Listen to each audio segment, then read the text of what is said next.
If you look at the architectural blueprints of every collapsed civilization in history, you will find a specific structural flaw. It is rarely visible from the outside. It does not show up in the economic data or the military reports until it is far too late. It is a hairline fracture in the foundation of authority itself. Most historians look for the moment the chaos started. They look for the riots, the famines, or the wars. But the biblical framework suggests that by the time you see the chaos, the civilization is already dead. The actual death happened years earlier in a quiet room when a leader decided that the rules no longer applied to them. Ecclesiastes 1:9 states the premise clearly. What has been is what will be, and what has been done is what will be done, and there is nothing new under the sun.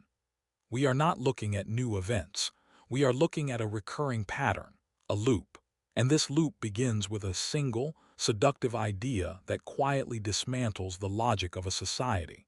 It begins with the concept of exemption. The terrifying part of this pattern is not that the system breaks immediately. It is that for a long time, the system continues to function perfectly, or so it seems. The collapse is invisible, hiding behind the illusion of order. To understand this, we have to look at how power was designed to work versus how it actually works. In almost every ancient system outside of the biblical framework, the king was the law. The pharaoh was the law. The emperor was the law. Their authority was self-validating. If they spoke it, it was true. Power justified itself.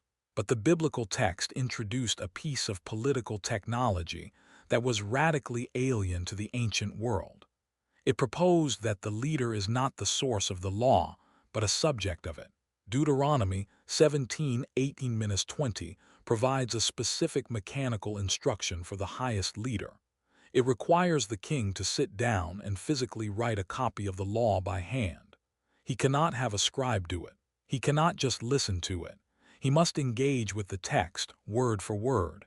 The text gives a specific reason for this protocol, that his heart may not be lifted up above his brothers. This is not a religious ritual. It is a psychological safeguard. The text anticipates a dangerous malfunction in the human brain. The moment a leader achieves absolute power, they begin to hallucinate that they are a different species than the people they govern.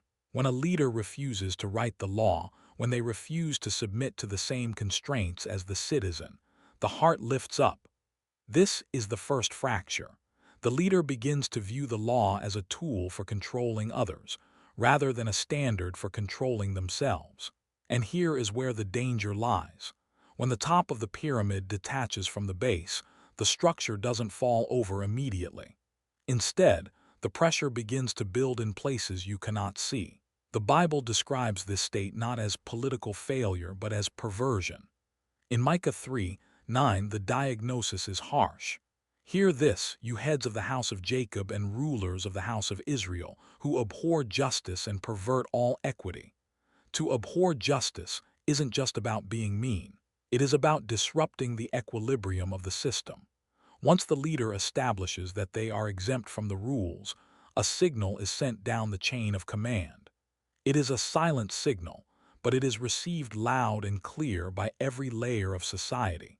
The signal is this: integrity is a disadvantage.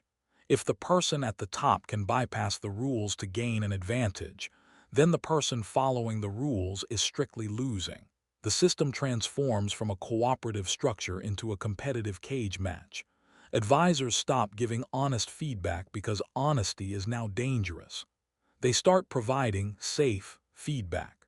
They tell the leader what the leader wants to hear, reinforcing the delusion of exemption. The leader is now flying blind, surrounded by a reality that is entirely manufactured by people afraid to tell the truth. Proverbs 29:4 captures the mechanics of this decay. By justice a king builds a land, but he who exacts gifts tears it down. The tearing down is often internal before it is external. The institutions still stand. The courts still open. The police still patrol. But the spirit of the law has been evacuated. And this leads us to the most unsettling phase of the pattern, the mimicry of the citizen. We often assume that when leaders become corrupt, The people will rise up in a noble rebellion to restore justice. But the pattern suggests something far more cynical happens first. When the people see that the law is optional for the powerful, they do not revolt. They imitate. If the leader cheats, the citizen cheats. If the leader hides the truth, the citizen hides their income. If the leader uses power to silence rivals, the citizen uses influence to silence neighbors. The corruption of the head infects the entire body. Trust is mechanical. It is the grease that allows the gears of society to turn without grinding. When that trust evaporates, every interaction becomes a conflict. Every transaction becomes a risk. The Bible warns that this state of every man for himself is the precursor to total dissolution. The society becomes a collection of individuals fighting for scraps, rather than a unified body working toward a future. But the leader, blinded by their own exemption, cannot see this rot spreading. They mistake fear for loyalty. They mistake silence for agreement. Because they are no longer bound by the law, they begin to take risks that no rational system would allow. This is the acceleration phase. Without the brakes of accountability, the leader presses the accelerator of power. They start wars they cannot finish. They spend resources they do not have. They make decrees that defy logic. Proverbs 16:18 famously states, "Pride goes before destruction and a haughty spirit before a fall." We often hear this as a moral finger-wagging, but structurally it is a timeline. Pride, the exemption from reality, comes before the destruction. The haughty spirit, the belief that one is untouchable, is the trigger for the fall. The leader believes they are driving the system toward greatness. In reality, they are driving it off a cliff. And because they have silenced the warning systems, the advisors, the critics, the law itself, they do not see the edge until the ground disappears beneath them. This brings us to the inevitable conclusion of the pattern, the selective enforcement trap. As the system begins to wobble, the leader feels the instability. They know deep down that they have lost the consent of the governed. They know they are ruling over a powder keg. So, how do they respond? Do they return to the law?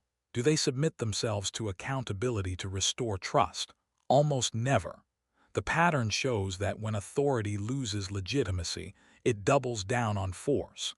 The leader begins to enforce the law with extreme rigidity, but only against the weak. The rules become tighter for the common man while remaining non-existent for the elite. Isaiah 10:1 warns of this specific mechanism. Woe to those who decree iniquitous decrees and the writers who keep writing oppression. This is the phase where the law becomes weaponized. It is no longer a shield to protect the innocent. It is a sword to discipline the masses. This selective enforcement creates a pressure cooker. You cannot have a society where the law is heavy for some and weightless for others. The physics of it simply do not hold. The tension builds. The geometric human, the citizen, is compressed by the system until they can no longer function. And then something snaps. The collapse, when it finally arrives, often surprises the leadership class. They are shocked when the army doesn't fight. They are confused when the currency evaporates. They are baffled when the people open the gates to the enemy. They ask, how did this happen so fast? But the viewer of the pattern knows it didn't happen fast. It happened the moment the king refused to write the law. It happened the moment the exemption was granted. The Bible's insight is that you cannot cheat the structure. You can delay the consequences, yes. You can hide the cracks with propaganda.